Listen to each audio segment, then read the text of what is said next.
Oh, ito pa isang mga kababayan, no. Pagsabayin na natin 'to, isang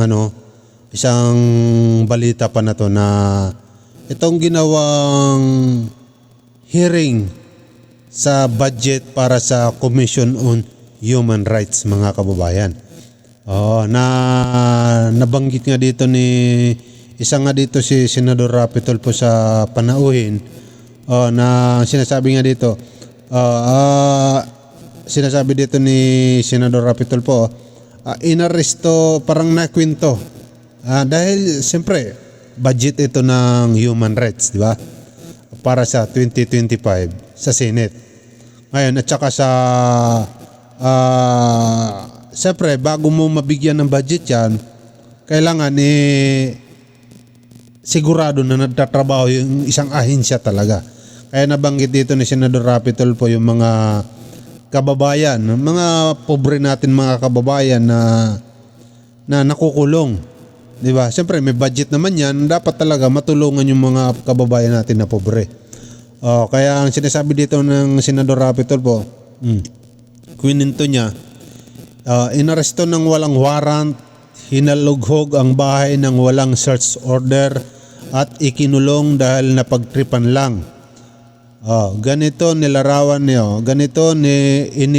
ni Senador Rapi Tulfo ang mga pobre at inosente nating kababayan na naabuso at nakukulong sa city jails na di makalabas dahil walang pirang pampiyansa at pilit pinagkakaitan ng hustisya. Sinasabi dito ni Senador Rapi Tulfo. Kaya naman sa hearing ng 2025 budget para sa Commission on Human Rights, ipinunto ni Senador Rapi Tulfo na mas dapat tutukan ng komisyon ang pagtulong sa mga wrongly accused at mas paigtingin ang pakikipag-ugnayan nila sa Public Attorney Office upang maresolba agad ang mga kaso at makalaya na ang mga inosente nating kababayan na nakulong ng walang naman talagang sala. Yan ang sinasabi dito ni Senador Rapi Tulfo, mga kababayan, no? Dito sa mga taga-human rights. Nung panahon talaga ni PRRD, mga kababayan, talagang hindi po talaga yan natutukan ng maigi. Sa totoo lang. Kasi mahihirap ngayong napapatay, di ba? Mabuti na lang nung panahon ni PRRD, kahit papano, nandyan na yung mga tulpo. Di ba? Papano na lang kung wala yung mga tulpo dyan. Talaga hindi ma-actionan lahat ng mga kalokohan nung panahon ni PRRD. Excuse me. Di ba? Inuubo ako dahil kay PRRD Mukhang chinichismis ako Di ba? Mabuti na lang nung panahon ni PRRD may mga tulpo na. Kaya kahit papano yung iba na talagang wala naman talaga may mga ebidensya talaga na walang kasalanan, natutulungan pa rin nila. Paano na lang pala kung wala nun tapos panahon ni PRRD, di lahat na lang ng mahirap napapatay, nga lahat, walang hustisya, diba? Kaya ang tinutuko, ang isang ibig naman sabihin natin dito, mga kababayan, no? Tama itong si Senador Rapi Tulfo na sana yung Commission on Human Rights, dapat talaga, mga sir, tutukan nyo naman. Alam natin na pag hindi lumapit sa inyo ay hindi nyo ma-aksyonan, pero sana kung meron man lumapit sa inyo na aksyonan nyo agad, di ba? Para rin naman na dahil tulad yan, pinupunduhan po kayo ng taong bayan di ba? Kailangan po talaga mas maramdaman namin mahihirap yung serbisyo ng mga ahensya ng gobyerno dahil pinupunduhan talaga ng taong bayan yan. Okay, ito pakinggan po natin yung usapan nila dito, mga kababayan, kung saan nagsasalita dito si Senador Rapi Tulfo sa hearing ng budget sa Commission on Human Rights. Ng mga pulis sa kanilang mga bahay at pinantahan or niread yung kanilang bahay ng walang o yung mga pulis na abusado na pinagtitripan yung mga pobre nating kababayan, palibas ay walang pera, madaling tiris-tirisin, tapak-tapakan ng kanilang mga karapatan. Ilan na po yung kaso na na-file nyo against those people in authority na inabuso ang malilit nating kababayan na walang kasalanan, naging successful prosecution hanggang sa ma-convict. And I'm talking about policemen. And I'll tell you, many times in the past, may pupunta sa akin ng mga mahihirap na kababayan na ni-raid ng mga pulis ang kanilang mga bahay at pinantahan or ni-raid yung kanilang bahay na walang warrant of arrest or maling bahay ang napuntahan ng mga pulis, nagalugog, binugbog yung mga nasa loob ng bahay. At it so happen, yung kinulungan, yun ay padidik pamilya. And because of that, apektado yung buong family. He who has less in life should have more in law. Alam niyo, Yes, Your Honor. those are the things that I'm interested. Meron mo kami kaya lang di ready po ngayon. We can submit it to you. Ang pwede kong i-cite sa ngayon ay concerning police officer Okay. involved in extrajudicial killings, Your Honor. 3 pong kaso ito kung saan ang komisyon ay tumulong doon sa mga biktima. Yeah, sangayon po ako dyan. Very important, tutukan niyo po yan. Medyo uminit ang ulo ko dito na sabi niyo, political rights. Why are you concerned about political rights when in fact, dapat pagtutunan niyo pansin yung mga pobre na walang kinalaman sa politics at sila ay napagbintangan, nagnakaw ng kamatis kahit hindi naman at sila ay kinulong sa sala nagnakaw sila ng isang sakong bigas. There are so many cases like that. Yun dapat ang tinututukan ninyo dahil walang pampiyansa, nakakulong. You should protect the rights of the innocent. I'm more interested sa rights ng mga mahirap natin that does not have anything to do with politics. We share the same sentiments, Your Honor. So, alisin ko na siguro itong political rights. Because these people, they have their own lawyers, especially itong mga nag-rally-rally, and hindi mo sila mag-rally dyan kung wala silang mga backers. Apo. Pag pumapasya po kayo sa mga city jail, ano pong ginagawa ninyo doon? Main purpose po ng pag-visit ng komisyon sa mga kulungan. Accommodation, kung tama yung pagkain, Tama po.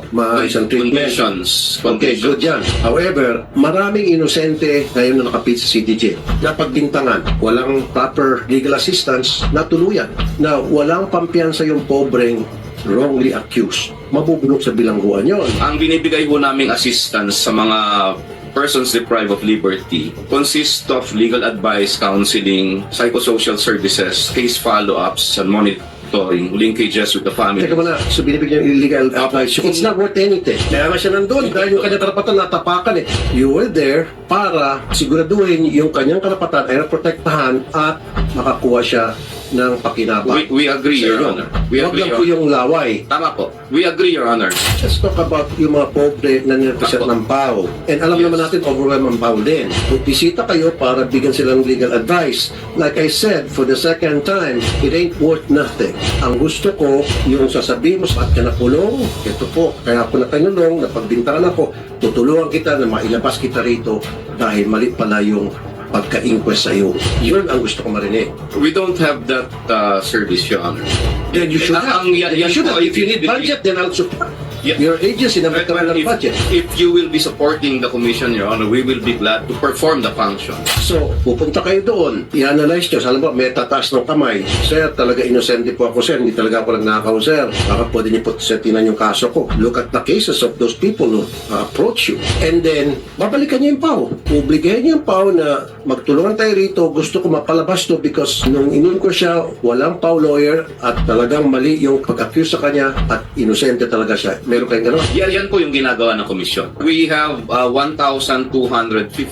Not necessarily na ipalabas, but we have referred their cases to appropriate agencies of the government. Okay, and then what happened? Yung ilan Today is- po dito, referral sa Board of Pardons and Parole for early release. Now, sir, nakikinig ka sa akin pero hindi ko ako napapakinggan. Pardon, so ibig sabihin, aminin ng tao kahit wala siya kasalanan na, yes, may kasalanan ko. For you to get a pardon, you should first admit to the fact you are guilty of as charged and you should be convicted first. We will submit, Your Honor. Hindi ako ready sagutin yung hinihingi yung data kung ilan yung natulungan na walang sala.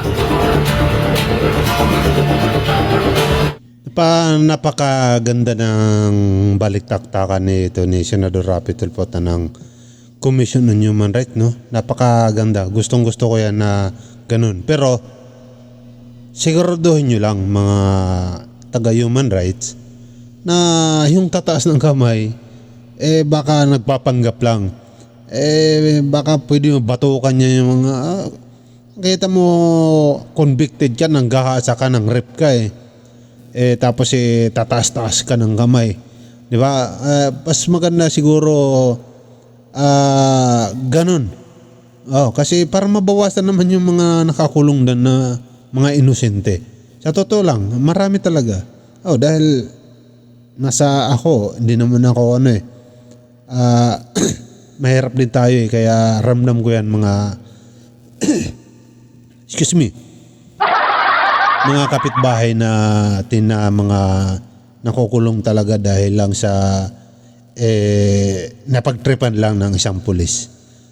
Alam na natin, marami na tayong nalalaman na mga ganyan. Kaya sana dito sa Commission on Human Rights maging maayos na talaga ang lahat.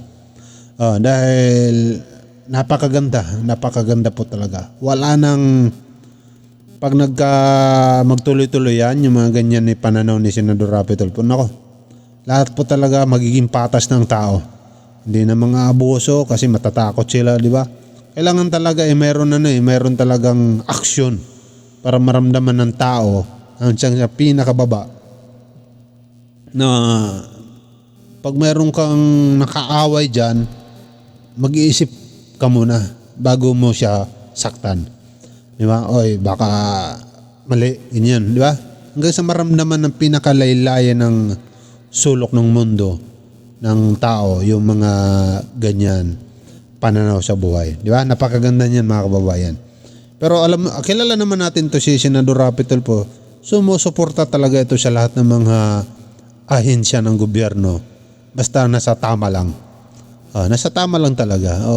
Kahit nga sinasabi nga dito dati, kahit ilang bilyon pang gusto ni VP Sara Duterte, basta gawin niya lang yung kanyang trabaho, suportado ng senador problema dito kay VP Sara Duterte nag-iinarte. Kaya naman nung pumasok si Angara, ayun, di ba? Nasolve yung mga problema. Wala nang narereklamo daw, di ba? Yan ang gusto natin.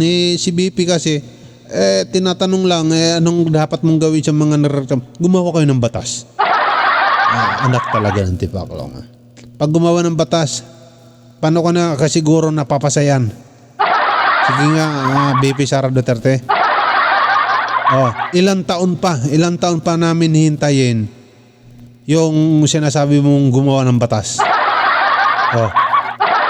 Diba? Kaysa umaksyon ka ngayon, sasabihin mo sa mga estudyante, sa mga teachers, principals, na stop yung paniningil. Diba? Action agad. Hindi yung gumawa ka ng batas. Ilang taon pa yung pag-uusapan, ilang taon pa yan. Maghihintay ka muna, nganga ka muna, bigay ka muna ng bigay. Sige, sigil. Isa lang ibig sabihin yan, hindi ka talaga nag-iisip.